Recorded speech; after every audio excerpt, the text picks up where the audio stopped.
আসসালামাইকুম। আমি একটা মুরগির ফার্মের ভিতর দাঁড়িয়ে আছি।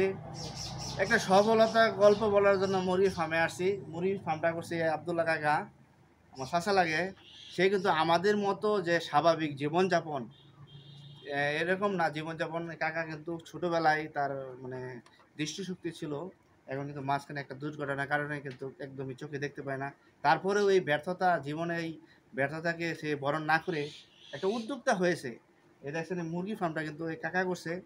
আমি কাকার সাথে একটু কথা বলি যে হঠাৎ করে অন্য কিছু না করে মানে মুরগি ফার্মের প্রতি আগ্রহ জাগলো কেমন করে? আগ্রহ জাগছে এই কারণেই যে যাতে কইরা এটা বাড়িতে বই করা যায় আর কি। হুম ঠিক আছে? হুম বাড়িতে বই সেই করা যায় আর ডিমগুলা বাড়ি থেকেই নেয়। হুম। হ্যাঁ, খাদ্য বাড়িতে আসে।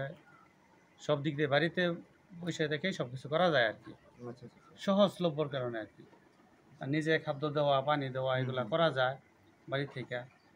এই আর কি বিষয়। আচ্ছা, এই মুরগির এই পেশার সাথে জড়িত কত বছর? প্রায় ৯ বছর। ৯ বছর ধরে চলতেছে। এগুলো সব তো হলো লেয়ার মুরগি, মানে ডিম পাড়া মুরগি না? হ্যাঁ, সব ক্লিয়ার। ব্রয়লার মুরগি উঠানো হয় না, ঠিক না? না, না।